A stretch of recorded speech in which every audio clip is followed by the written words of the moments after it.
இன்றைய தினம் உங்களுக்காக நாங்கள் குரல் கொடுத்தோம். செய்தியாளர்களுக்கும் பத்திரிகையாளர்களுக்கும் ஊடகவியலாளர்களுக்கும் அவருடைய பாதுகாப்பு குறித்து சட்டமன்றத்திலே பேசுவதற்கு அனுமதி கேட்டோம். அனுமதி மறுக்கப்பட்டது. நாங்கள் வெளியெடுப்பு செய்திருக்கின்றோம்.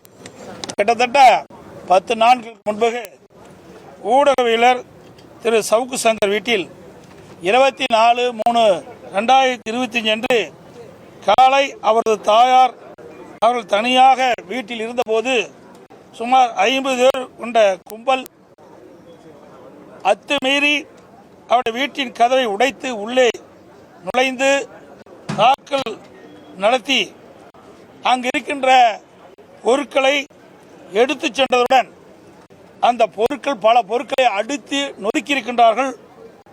மற்றும் படுக்கரை, சமையலறை, சமையல் பொருட்கள் அனைத்தும் அதை சேதப்படுத்துகின்றார்கள்.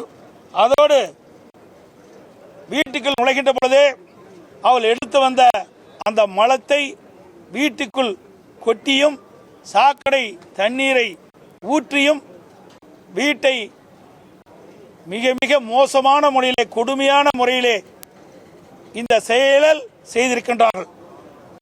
அதை நாங்கள் வன்மையாக ஏற்கனவே கண்டித்திருக்கின்றோம்.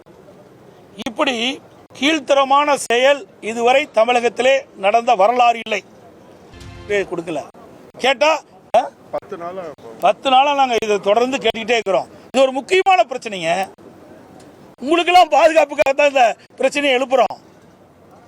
ஆக ஒரு பிரபலியமான ஒரு நபருக்கு பட்டம் பகல் அவர் வீட்டில் உள்ள புகுந்து அடிச்சு நொறுக்குறாங்க. உங்க தொலைக்காட்சியெல்லாம் பார்த்தோம், பத்திரிகைலாம் பார்த்தோம். எவ்வளவு கொடுமையான செயல். அதற்கு தான் இந்த அரசு என்ன நடவடிக்கை எடுத்திருக்குதுன்றது கேட்டோம். பதிலே இல்லை. மாத்தினா போதுமா? ஏங்க ஒன்றும் இல்லை. ஒரு ஐடிவியில் போட்டால் 15 நாள் சிறையில் அடைக்கிறீங்க.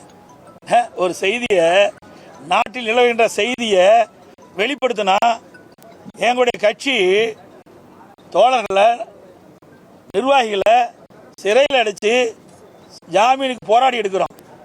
ஒரு வீட்டில் அத்துமீறி வீட்டை உடைச்சி வீட்டுக்குள்ளே சென்று அவர் தாயாரை கடுமையாக விமர்சனம் செய்து அங்கே இருக்கிற பொருளெல்லாம் உடைச்சி சேதப்படுத்தி அங்கே இருக்கின்ற பொருளை அள்ளிட்டு போகிறாங்க. இதை கண்கூட எல்லாமே தொலைக்காட்சியில், பத்திரிகையில் பார்த்துருக்கோம். அப்படிப்பட்டவர்களுக்கு இந்த அரசாங்கம் என்ன வழக்கு தொடர்ந்துருக்குது, என்ன செக்ஷனில் வழக்கு தொடர்ந்துருக்கிறீங்க? அவர் அன்றைய தினமே ஜாமீனில் வெளியே வந்துட்டார. அப்படின்லாம் இதுக்கு பின்னால் யார் இருக்கிறா? அதுதான் முக்கியம். சரியான நடவடிக்கை எடுத்திருந்தா பேச விட்டுருப்பாங்க. சரியான நடவடிக்கை எடுக்கல. அதனால எங்களை பேச விட மறுக்கிறாங்க. உண்மை நிலையை சட்டமன்றத்தில் பேசினா வெளியில் வரும்ல. அதனால அவர்கள் பேசி மொழிகி எங்களை அவையிலே பேசுவதற்கு அனுமதி மறுக்கிறாங்க. இதுதான் நிலத்தில்.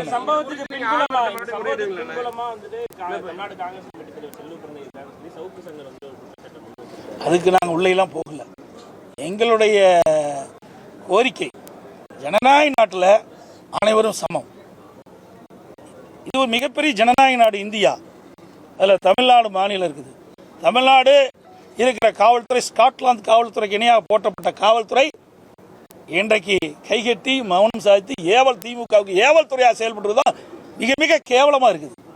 இது எல்லா பகுதியிலும் போகுது, எல்லா மாநிலத்திலும் இது போகுது, செய்தியா நீங்க போகுது. ஆக ஒரு பிரபலியமான ஊடகவியலாளருக்கு இப்படிப்பட்ட நிலைமைனா அப்புறம் தமிழகத்தில் எங்க சட்ட ஒழுங்கு சரியா இருக்குது? முதலமைச்சர் சொல்ல மிகச் சிறப்பா இருக்குது, அங்கோட்டு இங்கோட்டு தான் நடக்குது, வேண்டுமென்ற எதிர்கட்சிகள் இதை பெரிதுபடுத்துறாங்க. இவ்வளவு பெரிய சம்பவம் நடந்திருக்குது. சரியான வழக்குகள் அவர் மேல் போடாம அன்றைய தினமே ஜாமீன்ல வரார். அப்படி இல்லைங்க, ஆதரவு எதிர்ப்பு எல்லாம் எங்களுக்கு கிடையாது. ஜனநாயக நாட்டில் ஜனநாயகப்படி ஒவ்வொரு மனிதனுக்கும் பாதுகாப்பு வேணும், சட்டப்படி நடவடிக்கை எடுக்க வேணும். ஆளுங்கட்சி இதுக்கு துணை போகக்கூடாது. அப்படின்னா மக்கள் எப்படி ஜனநாயகத்தில் வாழ முடியும்? ஒரு அரசாங்கம் எதுக்கு தேர்ந்தெடுக்கிறாங்க? மக்களுக்கு பாதுகாப்பு கொடுக்க வேணும், அனைத்து வகையிலும் அரசு உதவி செய்ய வேண்டும். அதற்கு மாறாக அரசாங்கமே இதற்கு துணை போய்விட்டதா என்று என்ன தோன்றுகிறது? எவ்வளவு கொடுமையான செயல். ஒரு மலத்தை கூட வீட்டில் கொட்டினா ஒத்துக்குவாங்களா? அவர் வீட்டில் கொண்டு கொட்டினா ஒத்துக்குவார்? அவரு இன்றைக்கு அவை முன்னவர் சொல்றாரு இதெல்லாம் ஒரு பெருசா, அவர்களுக்கு பெருசா தெரியாது, திமுக காரருக்கு இதெல்லாம் பெருசா தெரியாது. நாட்டு மக்களை சிந்திச்சா தானே தெரியும். நாட்டு மக்களுக்கு இருக்கிற பிரச்சனை என்னன்னு தெரியாம இருக்கிற ஒரு அரசாங்கம் இந்த அரசாங்கம். நாங்க மக்களுடைய பிரச்சனைக்காக நாங்கள் குரல் கொடுக்கிறோம். இவர் அவர் என்றால் நாங்கள் பாகுபாடு பார்க்கல.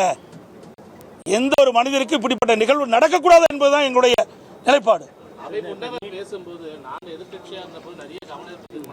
இப்படிப்பட்ட கவன ஈர்ப்பு தீர்மானம் ஏதாவது சொல்ல சொன்னா ஏதாவது எடுக்கலன்னு சொல்லுங்க. எத்தனை கவன ஈர்ப்பு! இவர்கள் இன்னும் சொல்ல போனா ஆட்சிக்கு வருவதற்கு முன்பு ஒரு நிலைப்பாடு, ஆட்சிக்கு வந்த பிறகு ஒரு நிலைப்பாடு. ஆக இரட்டை வேடம் போட்டுக்கிட்ட ஒரே கட்சி திமுக கட்சி. 2021 சட்டமன்ற பொதுத் தேர்தல் போது தேர்தல் அறிக்கையில் என்ன குறிப்பிட்டாங்க? ஆண்டுக்கு 100 நாள் சட்டமன்றம் நடக்குன்னு சொன்னாங்க. மொத்தமே 119 நாள் தான் நடந்திருக்குது. இப்போதான் இதை தொலைக்காட்சியிலையும் ஊடகத்திலையும் பத்திரிகையிலையும் நாங்கள் வெளியிட்ட காரணத்தினால இப்போ கிட்டத்தட்ட ஒரு 20 நாள் நடத்துகிறாங்க. இல்லைன்னா இது நடத்த மாட்டாங்க. இப்படிப்பட்ட ஒரு சம்பவம் நடந்துகிட்டு இருக்குது. நல்லா சிந்திச்சு பாருங்க. இவர்கள் தேர்தல் நேரத்தில் கொடுக்கப்பட்ட எந்த அறிவிப்பாவது நிறைவேற்றிருக்காங்களா? எதுவுமே இல்லை. சட்டமன்றத்தில் பேசுறதுக்கு வாய்ப்பு கொடுக்கறதில்ல. எத்தனை கவன ஈர்ப்பு நாங்கள் எடுத்துட்டு தெரியுங்களா? மாலை 5 மணி வரை நாங்கள் மானிய கோரிக்கை நடத்தியிருக்கிறோம். மக்களுடைய பிரச்சனையை பேசுவதற்கு எதிர்க்கட்சி உறுப்பினருக்கு முழு வாய்ப்பு கொடுத்தோம். அவள் பேசுவதெல்லாம் கவனமாக எடுத்துக்கொண்டு அதை தீர்த்து வச்சதுனால தான் எங்களுடைய அரசாங்கம் சிறப்பான அரசாங்கம் என்று மக்கள் போற்றப்பட்டார்கள். இந்த அரசாங்கத்தை பற்றியே பேச முடியல. 10 நிமிஷம் பேசுங்கிறாங்க. 10 நிமிஷத்தில் என்னத்தை பேசுறது? ஏங்க, ஒரு இலாக்காவுடைய பிரச்சனையை 10 நிமிடத்தில் எப்படி அதை சுருக்கமாக பேச முடியும்? அவ்வளோதான், அது முடிஞ்சு போச்சு. அதுவும் பல பேருக்கு பேசுறதுக்கு வாய்ப்பே இல்லை. அதிமுகவில் 62 உறுப்பினர் எங்களோட இருக்கிறாங்க. பல பேருக்கு பேசுறதுக்கு வாய்ப்பில்லா போச்சு. மக்கள் பிரதிநிதிகள் சட்டமன்றத்தில் மக்களுடைய பிரச்சனை பேசுறதுக்கு தான் வராங்க. ஆனால் இந்த அரசாங்கம், இந்த சட்டமன்றம் அதுக்கு அனுமதி கொடுக்க மறுக்குது. அதுதான் நாங்கள் வன்மையாக கண்டிக்கிறோம்.